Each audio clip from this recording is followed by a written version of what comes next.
minal anbiya min sallallahu alaihi wasallam alaihi wa ajma'in isma'il arwahi alaikum wassahabu wal qarabah wa tabi'in wa tabi'in tabi'in wa tabi'in bismidin isma'il arwahi arba'atil aimatil mustahidin wa muqallidihim fid din wal alamil amilin wal fuqaha bisin wal qura'i wal fasin wa sadati sufiyatil haqqin wa tabi'in bismidin sallallahu musannif hadal kitab muslim anna Allah ta'ala yataghashahum birrahman firah wa yu'annu barakati masyaraman warihim wa ulumihim wa nafahatihim fid dini wa dunya wal akhirah wa yakhtimu lana bi rusna wa huwa radin anna fi khairin wa lutfin wa afiyah wa ila hadratin nabi Muhammadin sallallahu alaihi wa sallam al-fatihah.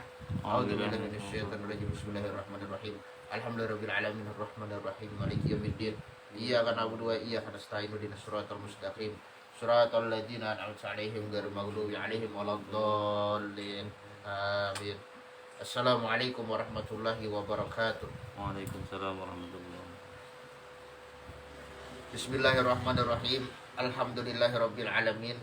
Wa bihi nasta'in ala umuri dunya waddin. Wassalatu wassalamu ala asyrafil anbiya'i wal mursalin sayyidina wa nabiyina Muhammadin wa ala alihi wa sahbihi ajma'in. Qala al-musannif rahimahullah ta'ala wa nafa'ana bihi wa bi ulumihi fid daraini amin.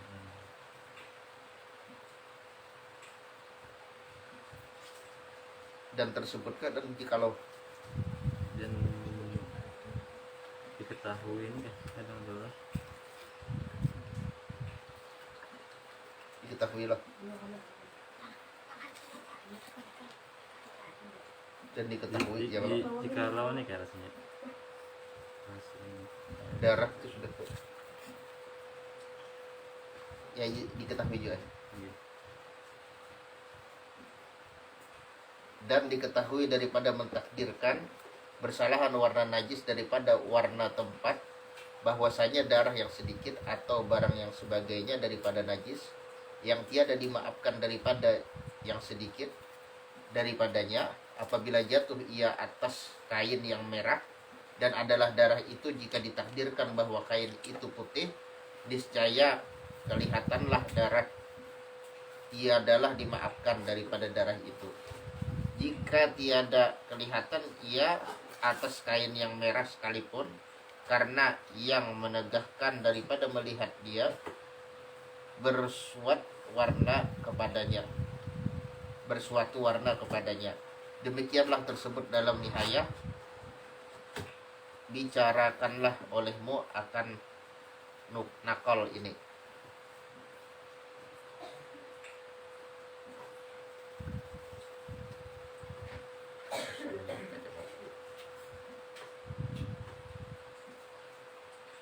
Nah, jadi ini masih berkenaan dengan warna najis. Artinya kalau ada darah itu memercik ke kain yang berwarna merah, najis dengan tempatnya sama warna, maka ditakdirkan dengan yang lain. Ditakdirkan dengan warna putih umpamanya. Seandainya tempatnya itu berwarna putih, maka apakah darah tersebut bisa dilihat atau tidak? Kalau misalnya bisa dilihat, berarti itu darah dianggap darah yang bukan termasuk najis yang tidak bisa dilihat dengan pandangan mata normal, yang disebut dalam istilah fikih ma la yudrikuhu taraf. Nah, adapun kalau misalnya ternyata seandainya ditakdirkan kepada warna putih, kain merah tadi seandainya dia adalah berwarna putih, maka juga tidak kelihatan, maka itu termasuk dalam kategori najis yang mala yudrikuhu taraf.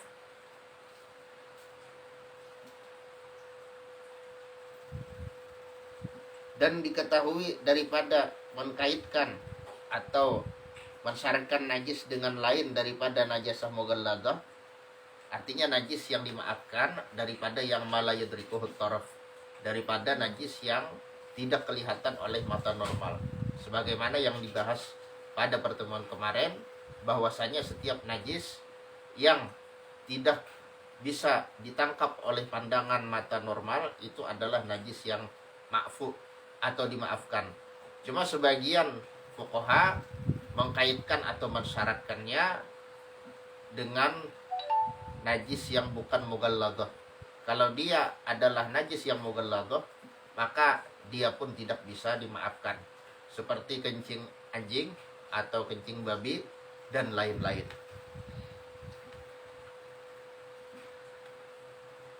Bahwasanya jika ada najis itu daripada najasa mughalladah, tiadalah dimaafkan daripadanya. Inilah yang dirajihkan Syekh Ibnu Hajar di dalam Tuhfah dan Syarah Mukhtasar Bufadol, yaitu yang berjudul Minhajul Qawim. Bersalahan bagi Syekh Ramli di dalam Nihayah. Nah, berbeda dengan Syekh Ramli. Kalau Syekh Ramli, beliau mengatakan tetap dimaafkan selama mata normal tidak bisa menangkap. Bahwasanya tiada beza, artinya tidak ada perbedaan pada najis itu antara bahwa ada ya daripada yang mughalladah atau yang lainnya.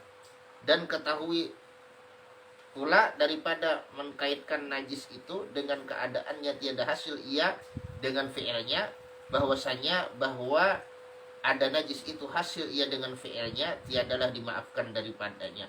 Maksudnya dengan unsur kesengajaan, dengan unsur perbuatannya, maka itu jelas tidak dimaafkan. Jadi ini memang najis yang demikian jarang, sangat jarang ada. Karena apa? Karena untuk mendeteksinya memang agak sulit. Ya mungkin dengan mengandalkan rasa-rasa saja. Maksudnya itu seandainya kita kencing, nah lalu ada terasa di kulit percikannya. Nah terasa di kulit percikannya. Tapi setelah kita lihat betul-betul, sedangkan mata kita ini mata yang normal, di kulit yang kita curigai di situ ada percikan air, kan air kencing. Nah kita lihat betul-betul, ternyata tidak ada sedikit pun kelihatan kalau mata kita ini normal. Misalnya di kaki, kulit kaki. Nah padahal kita yakin betul, yakin dengan seyakin-yakinnya bahwa ada yang memercik daripada air kencing itu kepada kaki kita. Dan memercik itu bukanlah dengan unsur kesengajaan kita. Nah kita tidak ada niatan untuk memercikkan air kencing itu kepada kaki. Nah tapi karena ya istilahnya kan mungkin tempat yang kita kencingi ini keras, seperti misalnya tanah yang keras atau tanah yang berbatu dan sebagainya, sehingga tanpa diduga-duga terjadi percikan. Dan kita merasa dengan betul, dengan benar, dengan yakin memang ada di kulit kita ini percikan. Nah kalau misalnya kita ragu, ya jelas itu tidak masuk ke dalam bab sini. Jadi kalau misalnya kita ragu, maka tidak ada hukum najis pada sesuatu yang diragukan. La nunajjisu bisyak. Kita tidak menajiskan sesuatu, menghukumkan sesuatu sebagai benda yang najis atau benda yang mutanajis dengan keraguan. Intinya seperti itu. Nah ini harus kita ingat bahwasanya segala keraguan itu menyebabkan hukum menjadi tidak ada. Artinya hukum najis menjadi tidak ada. Nah kalau misalnya kita ragu, kan istilahnya apakah di lantai ini ada najis atau tidak, maka hukum asalnya adalah tidak, kan seperti itu. Nah bahkan di dalam beberapa kasus, nah ini kalau tidak salah ada disebutkan dalam Hasyiah Sarwani atau misalnya dalam Hasyiah Shibram Malisi, kalau tidak salah itu ada pembahasannya yang berkenaan dengan potongan daripada daging hewan yang harus disembelih. Kalau daging ikan atau daging belalang itu tidak masalah. Nah ini yang bermasalah adalah daging hewan yang harus disembelih untuk menghalalkannya. Nah seperti misalnya daging sapi atau daging kambing, kan seperti itu. Kalau kita menemukan di jalan, nah maka hukum asalnya memang adalah at-tahrim, diharamkan. Nah sampai kita mengetahui atau menduga kuat dengan adanya qarinah bahwa daging itu memang disembelih oleh orang Islam. Misalnya daging itu dijual oleh orang Islam. Nah maka ini menandakan bahwa daging tersebut jual sembelihan orang Islam. Atau daging itu dimasak, diperjualbelikan di warung orang Islam. Nah maka ada dugaan kuat bahwa yang menyembelih itu adalah memang orang Islam dan sembelihannya adalah sembelihan yang syar'i, kan seperti itu. Nah tapi seandainya pun daging itu misalnya di tempat orang yang kafir, mayoritas non muslim, nah daging itu berada di tempat yang orang-orang non muslim, yang menjualnya orang non muslim, dan juga penyembelihan muslim tidak ada dijumpai di tempat tersebut, artinya kita hukumkan itu daging adalah daging haram. Nah kalau misalnya kita taruh di di semacam rinjing, maka itu tidak menyebabkan rinjing itu dihukumkan menjadi najis. Nah kenapa demikian? Karena masih ada keraguan, boleh jadi itu potongan potongan daging merupakan sembelihan orang Islam. Nah ketika ada keraguan, nah sehingga dia tidak menajiskan yang lainnya. Nah adapun pada zatnya, pada dirinya sendiri, maka dia dihukumkan najis. Itu ya seperti itu. Nah jadi ini memang hukum yang sedikit unik.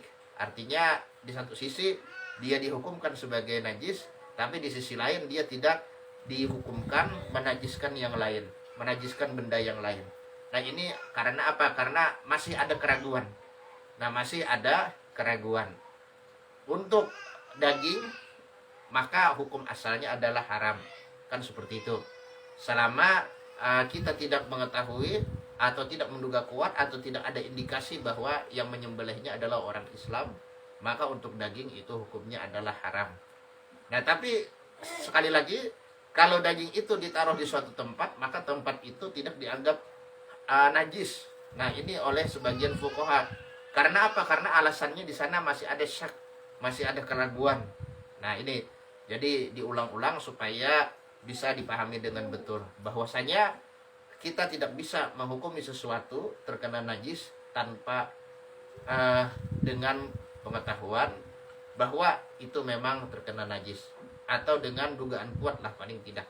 Kalau misalnya hanya sekedar kecurigaan, maka itu tidak bisa dijadikan landasan untuk menghukumkan bahwa itu benda terkena najis. Nah itu intinya, la nunajjisu bisyak. Kita tidak menajiskan sesuatu dengan keraguan. Maksud menajiskan ini menghukumkan najis. Nah artinya menganggap sesuatu ini adalah benda najis, atau menganggap sesuatu ini adalah mutanajis, sesuatu yang suci tapi terkena najis. Nah oleh karena itu kita bisa menghukumkan bahwa kopi luwak, nah itu semuanya hukumnya adalah halal. Nah karena apa? Karena kopi luwak itu asalnya dari musang. Nah kemudian musangnya itu ya istilahnya dia tidak mengunyah sampai hancur. Nah istilah bahasa Banjarnya dilumu-lumu, kemudian ditelan oleh dia. Nah sampai akhirnya dia berak, itu kopi masih dalam keadaan utuh, kan seperti itu. Nah itu kopi masih dalam keadaan utuh, dalam artian tidak hancur. Seandainya ditanam, maka masih bisa tumbuh. Nah kemudian seandainya ada keraguan, jangan-jangan kopinya hancur, jangan-jangan kopinya tidak tumbuh. Nah itu tidak menjadi patokan. Nah keraguan tersebut tidak menjadi patokan, karena hukum asal dari kopi itu adalah suci. Maka ketika kita ragu, kita kembali kepada asalnya. Nah ini hukum sumber hukum atau landasan hukum yang disebut dengan istishabul asal, mengembalikan kepada asalnya, kepada hukum asalnya. Nah kemudian misalnya seandainya pun ada pula keraguan, nah ini kopi luwak, anggaplah dia dalam keadaan utuh ketika sudah diberakkan oleh si luwak, tapi ada keraguan, lendir-lendirnya apakah dibasuh atau tidak, lendir-lendirnya apakah dibersihkan atau tidak, karena lendir-lendirnya jelas itu adalah najis. Lendir-lendir kan itu ya semacam kotoran-kotorannya yang menempel pada kopi. Nah itu jelas kotoran-kotoran tersebut adalah najis. Nah karena sudah melalui atau melewati proses yang ada di usus besar. Nah lalu akhirnya bagaimana hukumnya? Tetap hukumnya adalah suci. Karena apa? Karena hukum asal daripada itu kopi adalah suci. adalah tidak terkena najis. Nah, intinya seperti itu. Nah, kemudian kita lanjutkan sedikit. Nah, ini sama juga. Sebagian orang was-was, apalagi musim hujan, ketika berteduh misalnya di rumah orang atau di rumahnya sendiri, lalu dari atap itu bercucuran air hujan. Nah, ada sebagian orang yang tidak lagi memakai pakaiannya yang terkena cucuran air hujan itu. Atau bahkan sebagian orang membasuh anggotanya yang terkena cucuran air hujan itu yang ada di atap. Nah, yang melewati atap. Nah, lalu memancur ke bawah, menjadi air mancur lah ke bawah. Nah, itu sebenarnya kalau kita tidak melihat persis apakah di atas ada najis atau tidak, nah maka kita tidak dibebankan untuk melihati ke atas.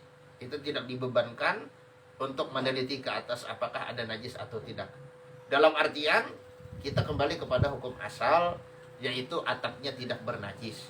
Kan asal muasal atap itu adalah suci, tidak ada najisnya. Nah, sehingga was-was itu harus kita hilangkan. Nah, oleh karena itu was-was sebagaimana yang dikatakan oleh Syed Bakri Sato di dalam I'anatul Talibin, bahwasanya was-was asal muasalnya diantaranya dari kebodohan, dari kurang mengaji. Nah, karena malas mengaji, akhirnya timbul was-was, timbul keraguan-raguan yang tidak beralasan, keraguan-raguan yang tidak beralasan, yang justru akan merugikan orang yang terkena penyakit was-was ini. Ya, kita berdoalah mudah-mudahan kita tidak termasuk daripada orang yang was-was. Intinya was-was itu diantaranya karena kebodohan. Nah, kemudian kita lanjutkan sedikit. Bahwa mana tadi? Dan jikalau syak atau ragu seorang adakah dapat najis itu oleh penglihat mata yang agahar, artinya yang sehat, atau tiada, maka yaitu dimaafkan daripadanya karena diamalkan dengan asalnya. Nah, jadi kalau seseorang ini ragu apakah matanya masih normal ataukah sudah kaur. Nah, dia ragu.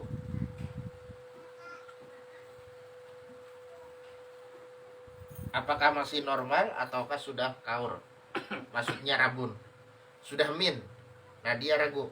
Maka itu dimaafkan. Jadi kalau dia masih ragu, nah karena kada pernah berperiksa, lalu akhirnya ragu. Aku nih mata masih normal kah atau min kah atau plus kah? Maka itu dimaafkan. Kenapa? Karena istishabul asal tadi. Jadi dasar hukum yang berlaku pada bab najasah kebanyakannya adalah istishabul asal. Bahkan seluruh bab toharah rata-rata itu adalah istishabul asal, yaitu kembali kepada asalnya. Yang secara umum asal dari segala sesuatu itu adalah toharah atau suci. Jadi asal dari segala sesuatu itu adalah suci. Nah, sampai kita tahu betul, tahu persis atau menduga kuat bahwasanya benda itu terkena najis, maka barulah kita katakan benda itu sebagai mutan najis. Nah, kemudian kita lanjutkan sedikit.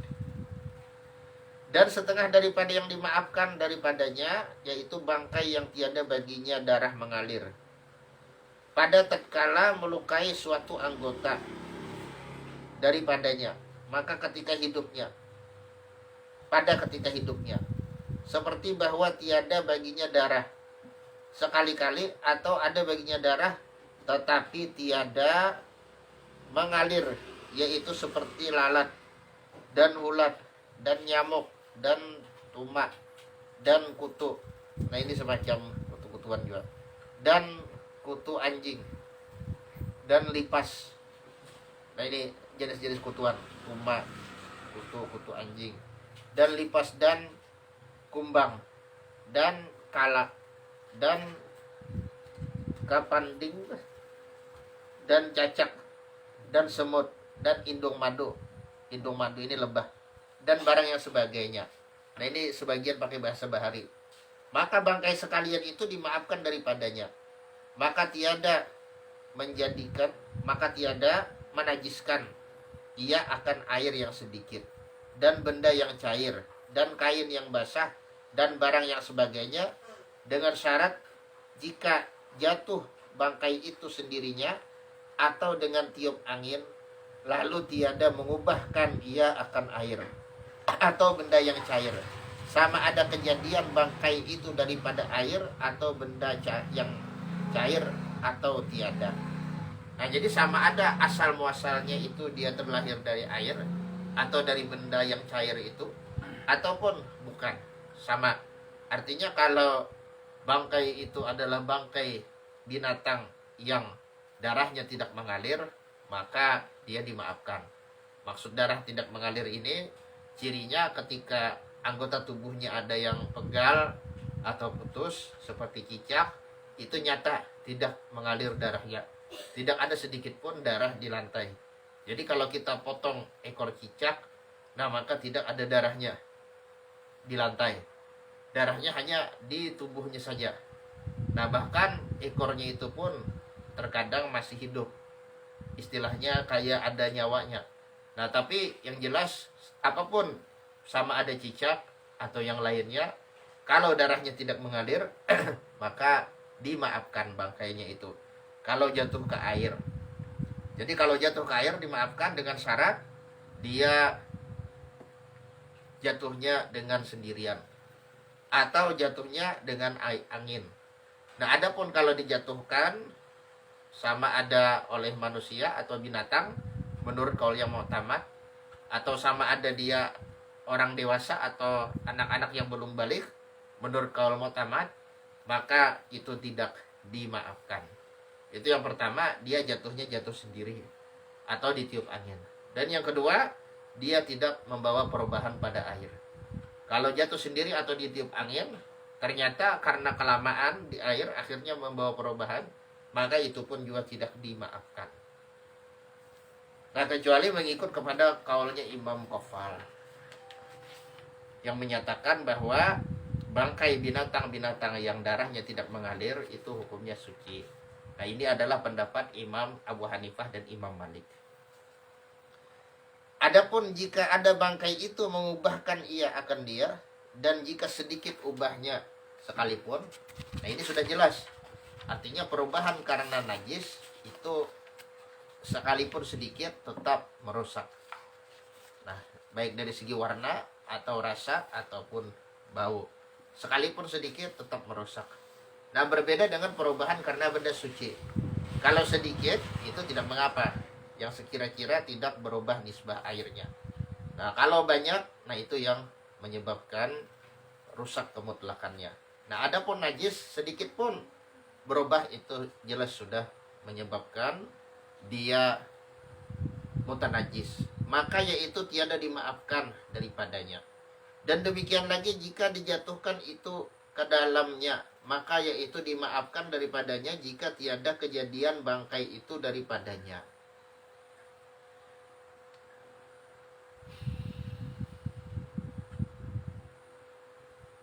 Adapun jika ada kejadian bangkai itu daripadanya, maka tiada dimaafkan daripadanya. Dan demikian lagi jika dijatuhkan salah satu daripada segala hewan. Nah, ini pakai kaul yang mu'tamad.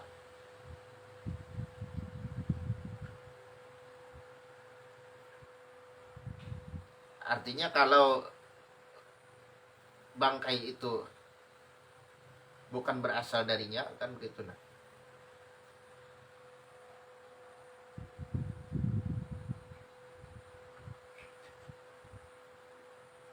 Maka itu dimaafkan saja. Intinya patokannya itu adalah hidup atau mati. Kalau sudah mati kan istilahnya nih dijatuhkan, nah maka itu menyebabkan mutanajis. Tapi kalau masih dalam keadaan hidup, nah itu sama seperti yang di dalam hadis lalat. Artinya kalau lalat itu jatuh, maka langsung aja dimatiin. Nah, dia jatuh dalam keadaan hidup. Nah, dimati itu maksudnya ditenggelamkan. Ditenggelamkan karena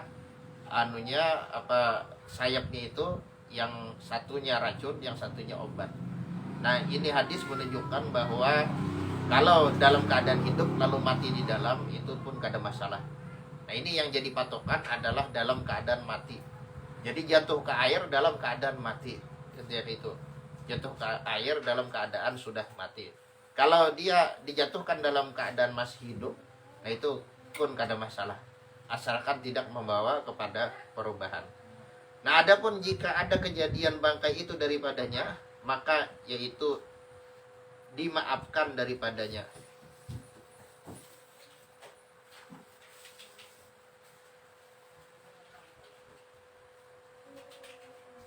Nah, jadi yang asli dari air itu dimaafkan. Yang tidak asli dari air, nah itu tidak dimaafkan. Misalnya seperti apa? Seperti ada ulat yang berasal dari air. Nah, lalu dia matinya di dalam air itu. Nah, maka jelas itu dimaafkan sekalipun dengan dijatuhkan. Karena memang asalnya dari air. Dan demikian lagi jika dijatuhkan salah suatu daripada segala hayawan atau hewan yang tersebut itu ke dalam air atau benda yang cair pada ketika hidupnya, kemudian mati ia di dalamnya, maka yaitu dimaafkan daripadanya. Nah, ini yang disebut tadi. Nah, jadi yang apa ini cuma sabakol cetakan ini, artinya tulisannya semestinya kan jika dijatuhkan itu ke dalamnya, maka yaitu dimaafkan daripadanya jika kejadian bangkai itu daripadanya. Nah, atau kata-katanya tiada dimaafkan daripadanya jika tiada kejadian bangkai itu daripadanya. Dan jika ada kejadian bangkai itu daripadanya, maka yaitu dimaafkan daripadanya. Nah, itu tiadanya tertinggal itu. Yang di nomor 20, yang di atas itu nah. Jika dijatuhkan itu bangkai ke dalamnya, maka yaitu tiada dimaafkan daripadanya jika tiada kejadian bangkai itu daripadanya. Artinya apabila bangkai itu bukan dari air, dari wadahnya yang kita masukkan bangkai itu ke dalam itu air yang memang istilahnya kan wadahnya tadi misalnya seperti sungai atau seperti danau dan sebagainya. Nah, kita ambil ulat yang ada di sungai itu atau danau itu, dia memang lahirnya di sungai atau di danau. Nah, sekalipun dia dalam keadaan mati, kita masukkan lagi misalnya nih. Nah, maka apa? Maka itu tidak masalah. Itu tidak mengapa. Artinya itu dimaafkan saja. Kan seperti itu. Atau misalnya di apa namanya, kalau yang sungai atau danau ya jelas itu tidak berpengaruh. Nah, ini misalnya seperti genangan air. Nah, ini kan artinya apalagi musim hujan. Nah, genangan air yang jernih. Nah, itu kan ada, ternyata dari genangan air itu ada timbul ulat. Nah, lalu ulatnya mati, lalu kita jatuhkan lagi ke genangan air. Nah, maka itu dimaafkan. Itu dimaafkan. Karena asalnya dari sana. Asalnya dari itu air juga. Nah, kalau bukan berasal dari itu air, dari itu genangan, maka itu tidak dimaafkan. Jadi ini yang masih apa, yang sudah mati lalu diambil lalu dimasukkan kembali. Nah, itu kalau memang dia berasal dari air tersebut, itu dimaafkan. Nah, kemudian dan demikian lagi jika dijatuhkan salah satu daripada segala hewan yang tersebut itu, yaitu yang darahnya tidak mengalir, maka yaitu dimaafkan daripadanya. Atau benda yang cair ke dalam air atau benda yang cair pada ketika hidupnya, kemudian maka mati ia di dalamnya, maka yaitu dimaafkan daripadanya. Nah, itu kalau dijatuhkan, diambil itu benda daripada hewan tadi diambil dalam keadaan hidup, hewan yang darahnya tidak mengalir, lalu dijatuhkan nah ketika hidupnya, maka kalau dia mati itu tidak mengapa, dimaafkan aja.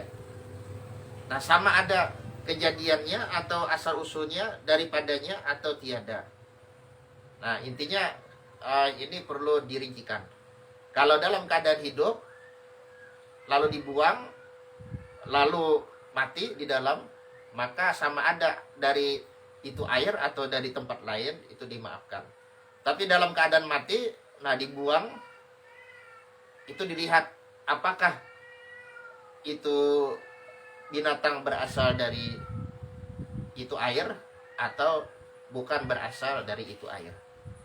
Kalau berasal dari itu air, maka dimaafkan. Kalau tidak, maka tidak dimaafkan.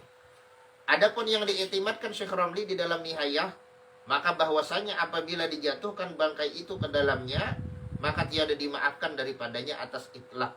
Artinya secara mutlak. Tadingkau. Daripadanya atau tiada, maka tiada menajiskan ia akan dia. Inilah yang diiktimatkan atau yang dipegang oleh Syekh Ibnu Hajar di dalam Tuhfah.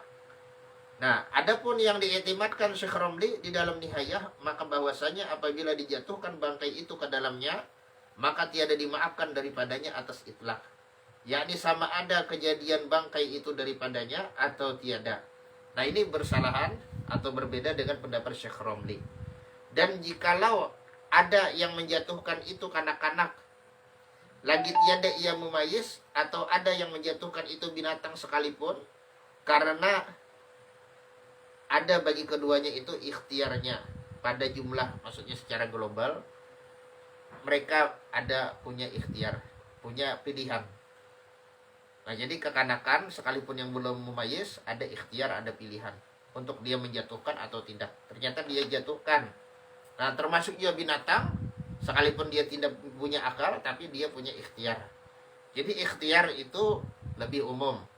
Artinya tidak tertentu kepada yang berakal. Setiap makhluk hidup itu dia punya ikhtiar, punya pilihan. Mau makan atau tidak, nah itu pilihan dia. Mau tidur atau tidak, nah itu pilihan dia. Atau mau misalnya berjalan atau mau berdiam saja, nah itu adalah pilihan. Jadi yang punya pilihan, yang punya ikhtiar itu tidak mesti harus yang punya akal. Intinya seperti itu. Nah, lalu akal itu apa? Akal itu untuk menimbang pilihan mana yang bagus. Apakah yang A atau yang B. Nah, oleh karena itu binatang dalam ikhtiarnya seringkali menyebabkan hal-hal yang tidak baik kalau itu berlaku atau terjadi di dunia manusia. Untung saja mereka tidak punya akal sehingga tidak ada istilah tidak baik.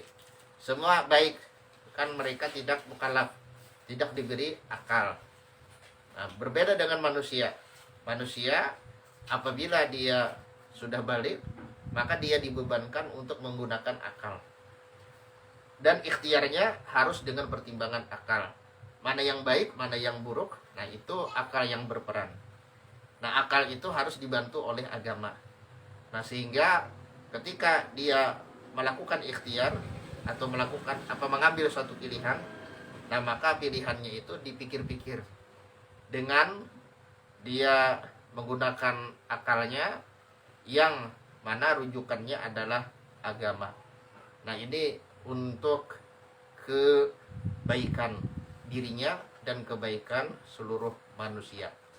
Kalau tidak menggunakan pertimbangan akal, maka otomatis dia tidak ada beda dengan binatang. Dan juga pertimbangan akal masih belum sempurna tanpa merujuk kepada ajaran agama. Itulah sebabnya kenapa Allah Ta'ala mengutus para nabi dan para rasul. Karena ajaran agama itu berasal dari Allah Subhanahu wa Ta'ala. Nah, maka ajaran Allah Subhanahu wa Ta'ala itu yang akan dirujuk oleh akal untuk mengambil keputusan. Mana yang dipilihnya, apakah A, apakah B. Nah, adapun Syekh Ibnu Hajar, maka mensyaratkan ia akan bahwa yang menjatuhkan itu daripada najis mukallaf. Jika tiada ia mukallaf sekalipun, maka masuklah kanak-kanak dan keluar binatang. Maka adalah yang dijatuhkan oleh binatang itu seperti yang dijatuhkan oleh angin jua. Maka yaitu tiada dibilangkan seperti jatuh sendirinya jua. Nah, daripada jenis mukallaf sekalipun masih kekanakan, sekalipun masih belum mumayyiz. Nah, tapi harus dari jenis mukallaf. Jenis mukallaf ini maksudnya manusia dan jin, kan seperti itu. Kalau yakin bahwa jin yang menjatuhkan. Kalau tidak ada keyakinan, nah apalagi cuma sekedar betirawahan atau betetangguhan saja, nah itu tidak bisa dipatok. Nah, ini kalau memang betul-betul yakin bahwa jin yang menjatuhkan, arti yakin ini memang betul-betul melihat, memang betul-betul jelas. Nah, adapun kalau hanya sekedar rasa-rasa, atau terawangan-terawangan, atau istilahnya nih apalagi pakai bual-bualan atau waluh-waluhan, nah itu jelas tidak bisa dianggap. Jadi tidak dianggap. Jadi jenis mukallaf ini maksudnya yang paling utama adalah manusia. Nah, jadi kalau kita pakai pendapat Syekh Ibnu Hajar ini, kekanakan yaitu masuk. Adapun binatang bukan jenis mukallaf, nah maka tidak masuk. Artinya kalau bangkai itu dijatuhkan oleh binatang, maka dia sama hukumnya dengan bangkai yang dijatuhkan oleh angin. Nah, jadi di sini titik perbedaan antara Syekh Ibnu Hajar dan Syekh Ramli. Jadi dalam masalah ini banyak perbedaannya. Di antaranya masalah binatang apakah masuk atau tidak. Nah, Syekh Ramli mengatakan masuk. Nah, apa tidak? Artinya tidak masuk, tidak sama dengan angin. Nah, binatang tidak sama dengan angin. Artinya sama dengan manusia. Nah, sama dengan manusia. Nah, adapun Syekh Ibnu Hajar mengatakan sama dengan angin. Karena dia bukan jenis mukallaf. Nah, kemudian adapun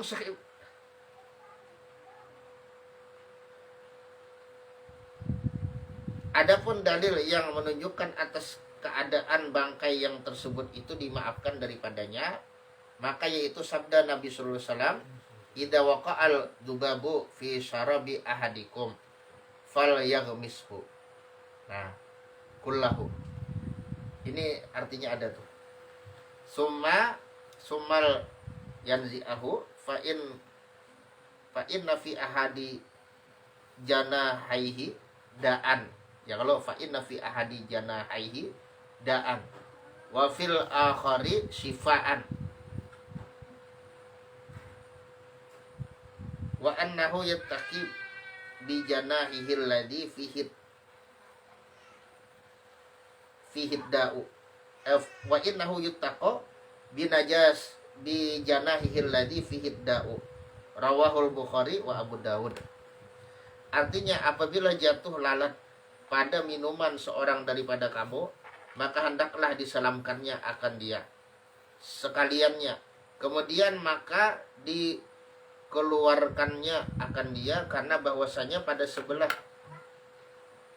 dikeluarkannya akan dia, karena bahwasanya pada sebelah daripada dua sayapnya itu racun, dan pada sebelah daripada keduanya itu penawar, dan bahwasanya lalat itu menyelamkan ia akan sayapnya yang ada padanya racun. Telah meriwayatkan hadis ini Bukhari dan Abu Daud.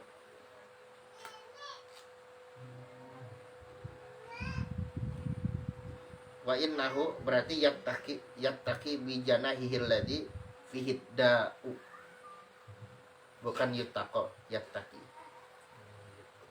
Karena ini kembali kepada dubab. Nah, itu jelas telah menyuruhkan Nabi Muhammad SAW dengan menyelamkan dia. Maka menyelamkan dia itu membawa kepada matinya.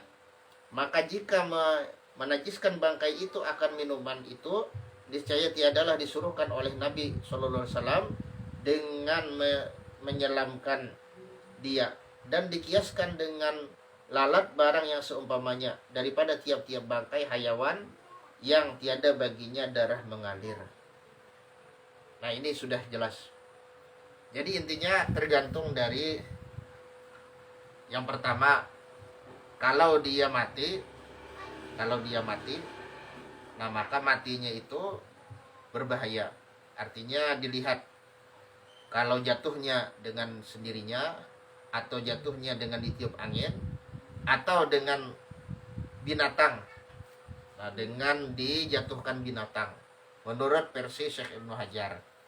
Adapun menurut Syekh Ramli, nah itu binatang ini kada masuk. Artinya binatang sama seperti manusia. Kalau jatuh sendiri atau yang seumpamanya seperti yang disebutkan tadi, maka hukumnya menjadi dimaafkan. Nah, jadi hukumnya menjadi dimaafkan selama tidak merubah akan air. Nah, adapun kalau dijatuhkan dijatuhkan oleh manusia sekalipun kanak-kanak yang belum balik, bahkan yang belum memayis. Nah, atau oleh binatang menurut Syekh Romli. Nah, maka itu jelas hukumnya tidak dimaafkan sekalipun tidak merubah. Nah, kemudian yang mati tadi kalau dia berada di sungai, nah ini menurut sebagian fuqaha, kalau dia memang berasal atau hidupnya berasal dari itu air, lalu dibuang lagi, nah itu menurut sebagian fuqaha dalam mazhab Syafi'i hukumnya juga dimaafkan. Adapun kalau bukan berasal dari itu tempat, maka tidak dimaafkan. Nah, kemudian yang masih hidup itu dimaafkan. Kalau masih hidup lalu mati di dalam, sekalipun dijatuhkan. Jadi sama ada jatuh sendiri ataupun dijatuhkan oleh siapapun, maka itu dimaafkan. Nah, ini jelas perinciannya. Adapun yang tersebut di dalam nihayah, jika belum lagi batal, adapun jika astagfirullah.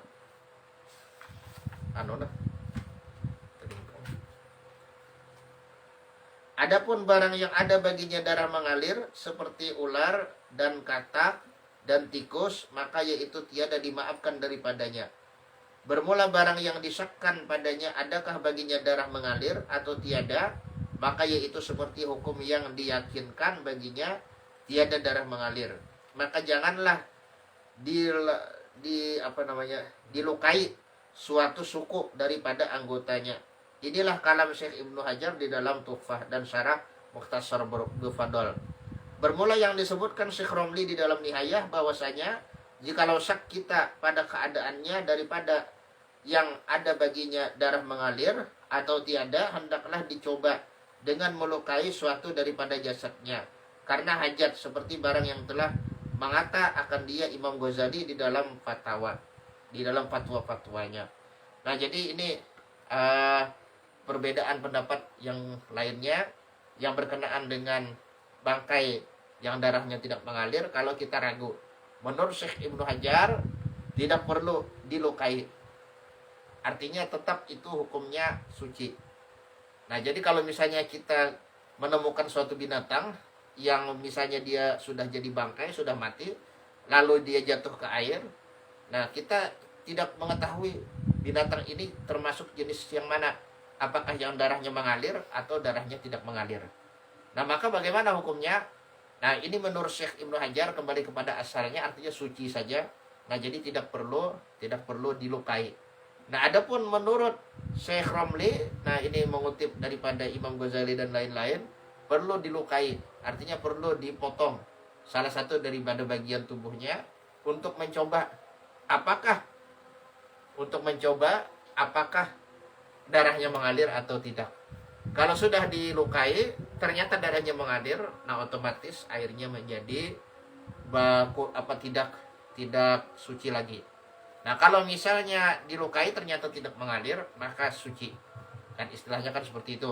Nah, adapun kalau misalnya kalau kita pakai kaul dhaif, ya maka jelas selama tidak terjadi perubahan, maka itu hukumnya suci-suci saja. Ini kan berkenaan dengan yang kurang 2 kula. Nah, jadi yang kurang dari 2 kula, kalau tidak terjadi perubahan menurut yang lainnya, itu hukumnya suci-suci saja menurut kaul dhaif. Nah, sudah adzan, jadi kita santai dulu sebentar.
Adakah pertanyaan?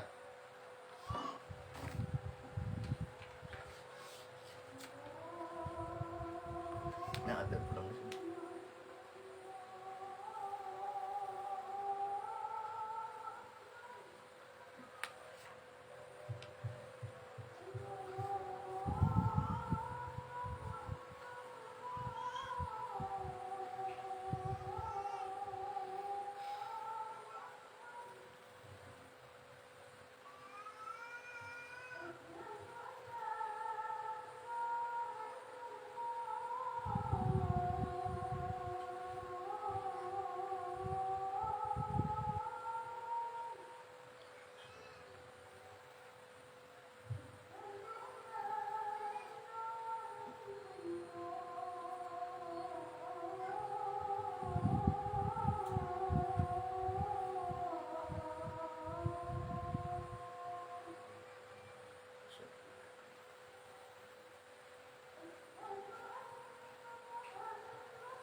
La ilaha illallah Muhammadur Rasulullah.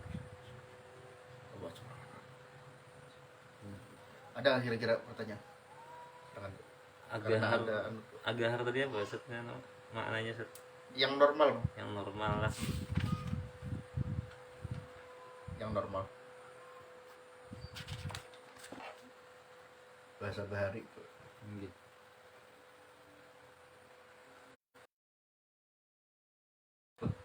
Kamu sebilan namanya. Yang musabil muhtadin. Ini bahasa Melayu. Adakah lagi kira-kira pertanyaan? Kalau misalkan di antara dua pendapat ini, antara Ibnu Hajar dan Imam Ramli, itu paling diunggulkan yang mana tuh? Terserah aja. Salah aja lah. Kita nang awam nih bebarang aja. Artinya hendak mau pas Syekh Ibnu Hajar boleh, hendak mau pas Syekh Romli boleh juga. Diajak itu nah. Nah, adapun yang ahli tarjih, artinya yang punya kemampuan untuk mentarjih, untuk mengunggulkan mana daripada yang kedua pendapat itu kan, maka dia wajib mengikut tarjihnya. Nah, adapun yang bukan ahli tarjih ya terserah kan gitu nah. Karena kedua-duanya itu adalah pegangan untuk mutaakhirin, untuk para fuqaha dalam mazhab Syafi'i yang terkemudian, untuk para pengikut mazhab Syafi'i yang terkemudian. Nah, ini meraih ini predikat adalah dengan perjuangan panjang. Syekh Ibnu Hajar ataupun Syekh Ramli, kedua-duanya, nah itu memang menulis kitab, yang ditulis pun banyak. Nah, kemudian yang paling diutamakan kitab Syekh Ibnu Hajar itu adalah Tuhfatul Muhtaj, Syarah Minhajul Talibin. Nah, adapun untuk Syekh Ramli, yang diutamakan daripada kitab-kitab sidin adalah Nihayatul Muhtaj. Jadi untuk mutaakhirin kalau berfatwa maka diwajibkan untuk menengok kepada dua kitab ini, yaitu Tuhfah atau Nihayah. Kalau suatu masalah ada di tuhfah atau nihayah, maka wajib diambil dari tuhfah atau dari nihayah. Nah, adapun kalau misalnya tidak ada dari tuhfah di dalam tuhfah atau di dalam nihayah, maka cari pada kitab-kitab Syekh Ibnu Hajar atau Syekh Ramli yang lain. Nah, itu ada daftarnya, yang mana yang lebih didahulukan dari kitab-kitab sidin itu. Yang pasti para mutaakhirin sudah sepakat yang paling diutamakan daripada kitab Syekh Ibnu Hajar itu adalah Tuhfatul Muhtaj. Adapun daripada kitab-kitab Syekh Ramli adalah Nihayatul Muhtaj. Nah, adapun kitab-kitab yang sesudah sidin itu mengutip dari Tuhfah dan Nihayah juga. Nah, dari Tuhfah dan dari Nihayah. Karena yang sejaman dengan sidin itu kan ada Syekhul Islam Zakaria Ansari. Nah, itu kalau tidak salah urutan ketiga. Jadi urutan ketiga yang dipegang oleh para pengikut Madzhab Syafi'i. Kemudian lagi ada Syekh Khatib Asy-Syarbini. Nah, kemudian lagi ada Syekh Ibnu Ziyad. Nah, itu ada urutannya. Nah, itu ada di dalam kitab Muqaddimah I'anatul Talibin. Jadi ada petunjuk. Nah, petunjuk bagi mutaakhirin kalau dia diangkat menjadi mufti, nah maka diwajibkan untuk mengikuti petunjuk tersebut. Mufti dalam mazhab Syafi'i maksudnya, yaitu menjadikan Tuhfah dan Nihayah sebagai rujukan utama. Nah, kemudian kalau tidak ditemukan kitab-kitab keduanya yang lain. Kalau tidak pula, maka pindah kepada kitab-kitabnya Syekhul Islam Zakaria Ansari, kemudian Khatib Syarbini, kemudian Ibnu Ziyad, dan seterusnya. Itu ada urutannya. Nah, kenapa ada urutan-urutan itu? Ya, itu karena istilahnya kelengkapan maklumat yang mereka berikan itu berbeda-beda. Yang lebih lengkap itu adalah yang punya Syekh Ibnu Hajar dan punya Syekh Ramli. Itu yang lebih lengkap. Artinya lebih, istilahnya itu lebih valid lah, yang lebih valid. Nah, adapun yang di lain, nah itu kadang ada yang kadang muktamad, yang doif kan istilahnya nih, atau misalnya yang menyimpang daripada faidah madhab dan lain-lain. Nah, adapun yang yang ditulis oleh Syekh Ibnu Hajar dan Syekh Ramli, nah itu dianggap lebih valid, lebih didahulukan, lebih diutamakan. Karena memang keduanya dari awal sudah berjuang untuk mengumpulkan maklumat-maklumat mazhab Syafi'i yang diperoleh dari pendahulu-pendahulu mereka. Nah, pendahulu mereka kan istilahnya artinya guru-guru mereka yang di atasnya. Nah, sampai kepada muharrir mazhab, yaitu Imam Nawawi dan Imam Rafi'i. Yang mana kan Imam Nawawi ini sidin membikin syarah lah, membikin mukhtasar dulu, nah daripada kitabnya Imam Rafi'i. Nah, itu muharrar dijadikan Minhajut Talibin. Nah, kemudian lagi membikin mukhtasar itu syarah kabir yang disebut dengan Fathul Aziz. Nah, Fathul Aziz ini adalah syarah wajiz. Nah, itu di ikhtisar dan juga diedit oleh Imam Nawawi menjadi Raudatul Talibin. Nah, Raudatul Talibin itu diedit lagi oleh orang yang di bawahnya, yaitu Syekhul Islam Zakaria Ansari, yaitu Ibnul Muqri, menjadi Raudut Talib. Nah, Raudut Talib disyarahkan oleh Syekhul Islam Zakaria Ansari menjadi Asnal Matalib. Nah, kemudian yang Minhaj tadi, nah itu banyak syarahnya. Ada Tuhfah, ada Nihayah, ada Mughni, ada Ujalatul Muhtaj, ada Sirajul Wahaj, dan lain-lain. Termasuk juga Kanzur Ragibin, Mahali, dan seterusnya. Nah, kemudian dari syarah-syarah ini banyak pula hasiah-hasiahnya. Seperti misalnya Tuhfah, ada hasiah Sarwani, hasiah Ibnu Qasim. Kemudian Nihayah ada hasiah Rasidi, hasiah Syarif Sibramalisi, kan istilahnya nih. Nah, atau misalnya yang lainnya seperti Kanzur Ragibin, ada Qalyubi, ada Umairah, kan istilahnya seperti itu. Nah, kemudian Minhaj itu diringkaskan menjadi Manhajut Tulab oleh Syekhul Islam Zakaria Ansari, kemudian disarahkan lagi manhajut tulabnya menjadi Fathul Wahab. Fathul Wahab ternyata dihasiahkan oleh Al-Bujairimi. Nah, sehingga ada istilah hasiah Bujairimi alal manhaj dan seterusnya. Nah, jadi ini asal muasalnya dari kitab Imam Ghazali. Memang asal muasalnya Al-Wajiz. Al-Wajiz itu singkatan daripada ringkasan daripada Al-Wasit. Al-Wasit ringkasan daripada Al-Basit. Nah, Al-Basit, nah itu diambil daripada kitab Nihayatul Matlab yang ditulis oleh Imam Al-Juwaini, yang mana beliau ini mensarikan atau meringkaskan dari kitab-kitab mazhab jadid Imam Syafi'i, yaitu Mukhtasar Muzani, Mukhtasar Mukhtasar Buaiti, nah kemudian lagi Risalah, nah kemudian lagi Al-Um. Nah itu akhirnya menjadi kitab Nihayatul Matlab. Nah itu diringkaskan oleh Imam Juwaini, Imamul Haramain. Nah menjadi Nihayatul Matlab. Jadi dari sinilah perkembangan mazhab Imam Syafi'i, perkembangan kitab-kitab mazhab Imam Syafi'i. Nah yang dianggap lebih valid, nah itu adalah kitab Syarah Minhajut Thalibin, yaitu Tuhfatul Muhtaj karya Syekh Ibnu Hajar dan Nihayatul Muhtaj karya Ar-Romli. Nah, karena istilahnya lebih lebih mendetail, lebih mendalam pembahasannya, lebih mendalam dan juga lebih sesuai dengan kaidah-kaidah mazhab ketika terjadi masalah-masalah yang baru. Jadi dalam pembahasan-pembahasan mereka, jadi kitab-kitab yang seperti itu sifatnya ya istilahnya kan menukilkan dari kitab-kitab yang dahulu. Nah, kitab-kitab yang dahulu itu kalau terjadi ta'arud, terjadi kontradiksi, terjadi perbedaan versi, nah perbedaan pendapat dalam satu masalah, maka merekalah yang mentarjihnya. Paham ya Allah? Merekalah yang mentarjih atau mengunggulkan.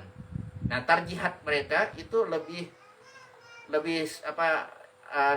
valid karena lebih pas lah dengan kaidah-kaidah madhab. Nah, sehingga kitab-kitab Syekh Ibnu Hajar dan kitab-kitab Syekh Romli menjadi rujukan bagi orang-orang yang terkemudian. Nah, untuk meraih ilmu seperti mereka, seperti Syekh Ibnu Hajar, Syekh Romli, atau Syekhul Islam Zakaria Ansari, atau misalnya Syekh Khatib Syarbini atau Ibnu Ziyad dan lain-lain, atau yang ke bawahnya lagi kan istilahnya nih seperti Shibra Malisi kan ke bawahnya lagi, atau misalnya ke bawahnya lagi itu ada misalnya Al-Qurdi, nah Syekh Muhammad Sulaiman Al-Qurdi. Nah itu untuk meraih pendidikan seperti mereka itu sangatlah berat. Nah sangatlah berat karena mereka memang berjuang dalam mengumpulkan data-data yang berkenaan dengan mazhab Imam Syafi'i. Nah jadi mereka mengumpulkan dengan sungguh-sungguh. Kita yang di belakang ini ya tinggal menikmati, tinggal membacai. Nah cuma yang pasti kita yang datang belakangan ini jangan maulah fatwa bahasa. Intinya kan seperti itu. Fatwa istilahnya kan yang lahir dari pikiran seorang aja. Nah artinya wani-wani mengias-ngias atau membanding-bandingkan dan seterusnya. Kan ini banyak yang wani mengias, wani membandingkan, istilahnya kan satu masalah dengan masalah yang lain. Nah, tapi tidak mempunyai kapasitas yang mencukupi untuk melakukan perbandingan atau ilhaq lah kalau dalam bahasa fikihnya itu ilhaq, mengilhakkan atau menghubungkan hukum yang belum jelas kepada hukum yang sudah jelas, yang hukum itu tertera dalam kitab-kitab yang mu'tabar. Nah itu disebut dengan ilhaq. Nah itu banyak yang salah dalam mengilhakkan. Nah seperti misalnya ada sebagian orang yang beranggapan bahwa ikan yang dipelihara di tempat-tempat yang menjadi istilahnya wadah kotoran manusia kan istilahnya nih. Nah di keramba kan istilahnya nih, di WC. Nah itu najis. Nah dengan mengilhakkan atau menghubungkan kepada masalah kambing kawin dengan anjing. Nah, kan itu adalah ilhaq yang salah. Jadi dikiaskannya anjing kawin dengan kambing, jadi anak-anaknya pun najis. Nah, itu adalah kias yang salah. Karena sudah jelas, nah, bahwa itu adalah ilhaq yang keliru.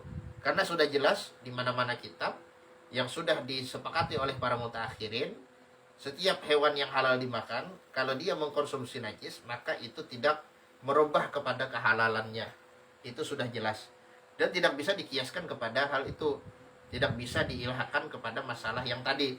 Masalah anjing kawin dengan babi, anjing kawin dengan kambing, lalu akhirnya anaknya najis. Itu tidak bisa. Karena apa? Karena istilahnya itu, kalau kita pakai kaidah yang ada di dalam kitab-kitab fikih, bahwasanya yang masuk ke dalam perut itu sudah diurai. Nah, sudah diurai oleh usus besar. Sehingga yang asalnya najis mughalladah menjadi najis mutawassithah. Misalnya seperti orang makan babi, kan istilahnya nih. Orang itu makan babi, nah lalu dia berak, maka yang perlu disatru itu hanya mulutnya. Adapun lubang duburnya tidak perlu disatru. Cukup dibasuh dengan basuhan biasa. Itu ya seperti itu. Kenapa? Karena perut itu punya daya pengurai, sehingga najis, unsur-unsur najis mughalladhahnya terurai menjadi hilang, menjadi najis biasa. Nah, itu ya seperti itu. Nah, jadi yang di dalam perut, nah itu memang apa, yang di dalam perut itu hanya di situ aja najisnya, tidak berpindah kepada darah, tidak berpindah kepada kulitnya, kan istilahnya kan gitu. Nah, tidak mengalir, tidak dianggap mengalir kepada seluruh tubuhnya, tidak menyebabkan seluruh tubuhnya menjadi ikut-ikutan menjadi najis. Nah, itu sangat jelas di dalam berbagai kitab yang para fuqaha menyebutnya dengan istilah jalalah, yaitu binatang yang suci yang suka mengkonsumsi najis. Jadi binatang suci yang suka mengkonsumsi najis, nah itu dia tetap suci. Cuma bisa makruh kalau terjadi perubahan pada dirinya lantaran makanan itu. Misalnya ini ada iwak patin, atau misalnya iwak lele diingun di keramba di WC, kan istilahnya nih di batang yang ya istilahnya batang yang tempat orang behera itu kan. Nah, di situ jadi makanannya tahit arus. Nah, makanannya kotoran manusia dan seterusnya. Lalu akhirnya karena ketuhaan di dalam keramba itu kada disembelih, apa kada dimakan lah istilahnya kan, kada disiangi, kada di apa-apai, di dia makan aja, imbah diangkat hendak di siang, sekalinya awaknya bau tahi, dibasuh behimat tetap kada hilang. Memang asli.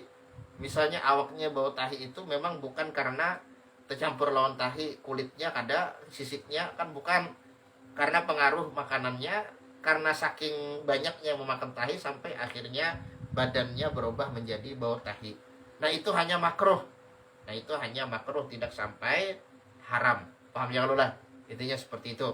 Nah, jadi bagi orang yang mutaakhirin, nah ini mesti mengikut kepada apa yang dituliskan oleh mereka-mereka. Nah, kita tidak punya kemampuan untuk itu. Yang dikenal istilahnya kan luar biasa keilmuannya, nah itu pun di masa-masa ini ikut kepada mereka. Nah, itu kan banyak daripada para mufti, baik yang ada di Yaman atau yang ada di Mesir atau yang ada dimanapun, mereka senantiasa merujuk kepada kitab-kitab mereka. Nah, begitu juga dari madhab yang lain, nah mereka senantiasa merujuk kepada kitab-kitab yang sudah diakui di kalangan madhab mereka. Jadi mereka tidak menyampaikan hukum yang baru kecuali ada masalah baru juga. Nah, kalau masalah itu ada di dalam kitab, maka yang di dalam kitab itu ya itulah yang diambil. Kecuali masalah baru, nah baru mereka akan melakukan ilhaq dengan kehati-hatian, dengan pembahasan yang istilahnya dengan penelusuran yang dalam, kan istilahnya nih. nah baru akhirnya bisa diambil keputusan. Nah kalau dalam lingkungan Jam'iyah Nahdlatul Ulama, nah itu ada disebut dengan bahsul masail.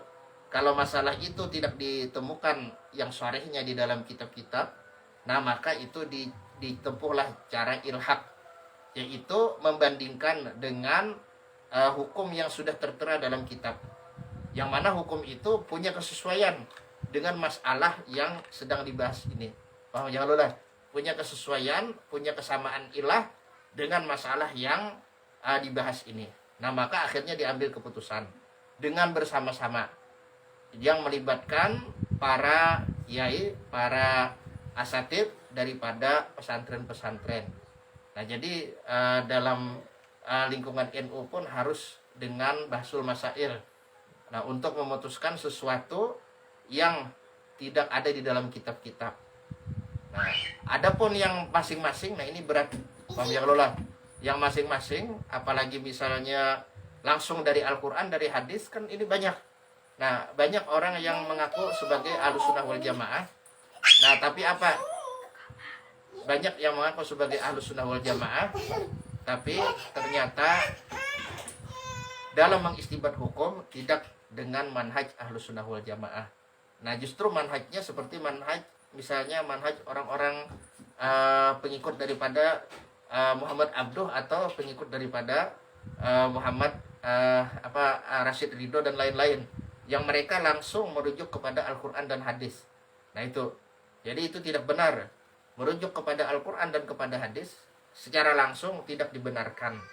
Jadi ciri khas Ahlussunnah wal Jamaah di masa ini tidak langsung merujuk kepada Al-Quran dan hadis, tidak berani berbicara langsung istilahnya nih bahwa ini ayat Al-Quran ini hukumnya yang diambil dari ini ayat adalah begini-begini, hukumnya yang diambil dari ini hadis adalah begini-begini. Nah tidak berani mereka. Nah intinya seperti itu. Nah ada sekarang banyak orang yang membaca hadis, nah apalagi hanya terjemahannya, lalu langsung mengistimbat atau langsung mengambil kesimpulan hukum nah dari yang dibaca. Nah itu adalah keliru. Paham ya Allah? Langsung mengambil istimbat atau kesimpulan hukum. Nah ini yang perlu kita jaga. Nah karena berfatwa sembarangan itu termasuk daripada dosa besar. Nah karena itu sudah jelas. Nah artinya ajra'ukum alal futiyah, ajra'ukum alan nar. Yang paling cepat atau paling berani berfatwa itulah yang paling berani atau paling cepat masuk ke dalam api neraka. Adakah lagi kira-kira pertanyaan? Nah karena sudah tidak ada lagi, jadi kita sudahi. Nah karena ada acara di sebelah ya Allah, jadi kita sudahi. Mudah-mudahan Allah Subhanahu wa Ta'ala menjadikan kita sekalian sebagai hamba-hambanya yang senantiasa istiqomah di dalam menuntut ilmu agama dan mengamalkannya dengan tulus ikhlas semata-mata mengharap ridhonya. Dan ya mudah-mudahan Allah Subhanahu wa Ta'ala menutup usia kita semua dengan husnul khatimah dan juga memasukkan kita ke dalam surga tanpa hisab atau dengan hisab yang mudah bersama baginda Rasulullah dan segenap orang-orang yang diridhoi oleh Allah. Ala hadhihi niyah wa ala mana wa bihi salafun salih ila hadratin Nabi Muhammad sallallahu alaihi wasallam. Al-Fatihah. A'udzu billahi minasyaitonir rajim. Bismillahirrahmanirrahim.